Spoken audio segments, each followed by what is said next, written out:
Hello, hello, hello. This is the Real Agent P, and I'm coming at you with just a little bit of a special video today.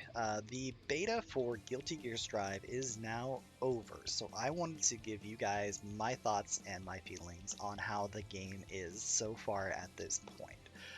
First off, this is my introduction to Guilty Gear as a series, so I didn't really know what to expect from this game as far as gameplay, mechanics, combo structure, or even how the neutral was going to be played. But I will say that I was pleasantly surprised by all of these. The depth of each character and the individuality that you can feel while playing them is stunning. So let's get into where I think this game shines and where it could use just a touch of polish. Just looking at this game, you can tell that there was a lot of time put into the animation quality. The vibrant and alive backgrounds, alongside the redesigned characters, show a top-notch attention to detail that will blow even the casual viewer away. To say this game is beautiful is an easy thing to do. Following the stunning looks of the game is uniqueness to each character's playstyle, from the frenetic speed of Chip and Melia to the heavy grappler style of Potemkin to the neutral control of Nagoriyuki and my girl, Ramlethal.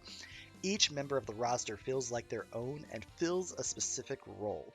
So no matter how you want to play the game, there is a member or two that will let you do it your way. Now, before I get into this next point, I do feel like I need to say the vast majority of my online experience when it comes to fighting games is from Dragon Ball FighterZ.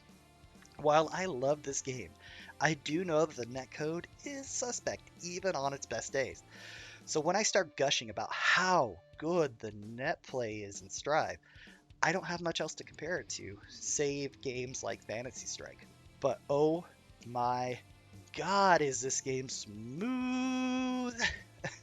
I am in the middle of nowhere, Illinois, and I was playing against people from Canada, Florida, Texas, Montana, California, with no issues. And these are just the players who I knew the areas where they were from. I can't bring to mind one match that was laggy or anywhere near problematic to play. The game's netcode being as good as it is a breath of fresh air into the FGC that is sorely needed. And I never truly understood the difference between rollback versus delay until I played this game. And hopefully going forward, this becomes the standard for the FGC. I don't think this game is a perfect game. It does have its issues, and some of these will probably be addressed whenever it's properly released. The lobby system and the way the matchmaking is done is less than ideal.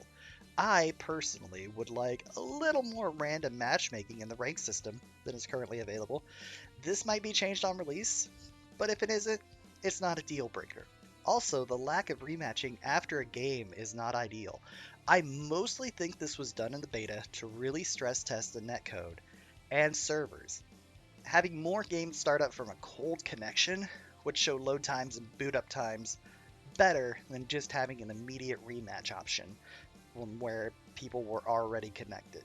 Of all the things that might be changed in the release, this is one that I am almost certain will be changed. So for now, this is just a gripe with the beta. Overall, I was unsure what I would feel about this game going in. The artwork is beautiful, the character's unique, and the mechanics new, to me at least, and refreshing. This game was so hyped going into it that I didn't know if it could live up to the expectations set, but it did and blew everything that I had expected of it out of the water. Barring the early beta crashes that happened, everything ran smoothly, and ArcSys was good enough to extend the beta by 2 days to account for the crashes, and I think the Dr. Blue put it best in one of his earlier videos.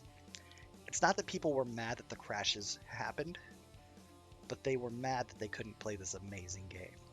As a newcomer to the franchise, I didn't have anyone that I knew I was going to like. I had a few characters that I thought looked cool, and I was certain that I was going to be a Giovanna main before I even picked up anyone. But after trying out the 4 that I was looking forward to the most, those being Giovanna, Faust, Melia, and Ramlethal, my heart got set on the girl with the giant swords. For me, she feels familiar and yet different. Somewhat like Android 21 with her giant buttons and oppressive neutral, but something all into herself. Giovanna is fun and a great Rushdown character. Faust is odd and random, but Bramlethal is my main. And it feels good to know that I have a character waiting for me to use, learn, and one day master. And I look forward to all of you sharing that experience with me.